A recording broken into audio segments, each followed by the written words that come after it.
Surge is an action RPG, we say hardcore action RPG, set in the near future, and it's really all about one-on-one combat and cutting off body parts, using them to craft something for yourself. So you're playing in this game as Warren. He's a new employee at this company called CREO. It's like a big mega corporation. They're trying to solve a lot of the problems in the world. CREO really has the task to repair environmental damage by shooting rockets with payloads in the atmosphere that are supposed to heal Earth's atmosphere.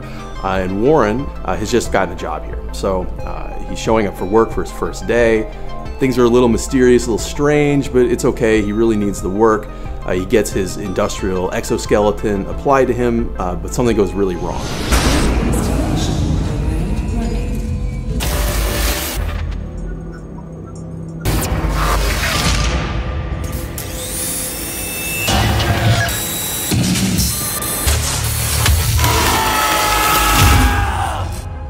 Happens is that Warren, after a blackout, wakes up and is in some kind of junkyard, and everything wants him dead, basically. And so what you're trying to do is help Warren to survive, to figure out what has happened in this place, and ultimately to escape. To create a believable and credible world, we concentrated us on three major themes, and it was the industrial, the corporate, and the futuristic theme. We combined that together to create very exciting and interesting places which are always credible and helps us to deliver our story with a lot of questions about tomorrow and to have very interesting places for the player to explore. What I personally like very much about the combat is the variety that you have. So there's a lot of choice in terms of how you want to play the game. If you really want to play bulky and slow, you can do that. If you want to be very, very fast, then there's also stuff for you in there. You can do it in a defensive way, you can block, you can dodge, you can duck, you can jump. There's a lot of stuff you can do. So when it came to the technical implementation of the combat system, we rely on physics-based hitboxes that are positioned specifically according to the input that the player gives. So it's possible for us to really find out which limb actually gets hit by the strike by the player, and it's also the case that the same rules apply for the enemies. It's very, very detailed and also interesting to play with for the player, and it's also interesting for us that the enemies follow the same rules. It's really, really reactive. It's really snappy. You really feel that you can impose your will on the game world. But that's only half of the equation. You know, the other half is that the game world has to push back. It has to give you a lot of challenges for you to overcome. The enemies have to be difficult. You have to learn what they do in order to overcome them. But then that makes the victory feel so much better in the end. It is all about horizontal and vertical strikes, and this plays very well into our combo system, our deep combo system, which is that even within the same weapon type, we have very many different movesets, combos. It has so many different layers to it.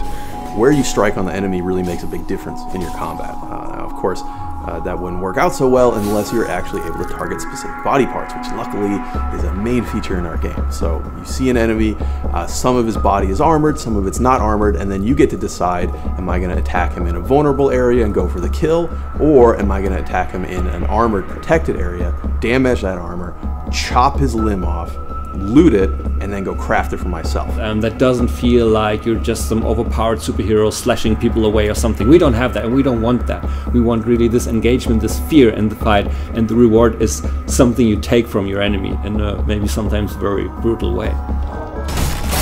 We thought about how can we incorporate, for example, his exo rig in the best possible way. We wanted to make it look really heavy, but at the same time he needed to have this incredible speed, and he had this enormous power to him now. What we did was we attached, like, I think 20 something kilos to our stuntman and made him do even the fastest attacks with it to really show the weight we had there. When it came to the finishing moves, of course we wanted them to be as cool as possible, but on the other hand we didn't want them to be that, let's say, fancy. We didn't want to have ballet-like or dancing moves in there, but we just wanted to show the brute force of our hero guy. There is a sense of pretty dark humor in the game, so it doesn't really take itself too seriously. I mean, it's a violent game, but it's really about fantasy violence. You're basically fighting monsters, but you will also see that there were and there are a lot of people in this world, and some of them really had some issues with the new situation, and some of that you can resolve, and some things you just witness, but you need to pay attention. We really try to have different layers of story. Some of them are really important for you and some aren't, and some just lead you in the wrong direction. But again, it's about exploring, it's about you finding out what it is about. So you really take a look at things, you explore things, and bit by bit the story comes in if you like to experience it that way. So we think there's really a wealth of possibilities in the game depending on how you play it, and we ourselves play it in very different ways at Deck 13, and we really see what you can do with it, but we really don't have any idea what players will do with it. We'll really give it in their hands. So this will be a very, very interesting moment for us to see what other people will do and can do with our game, and we expect to see things that we never thought of, and we think this will be a very, very strong and very important moment for us.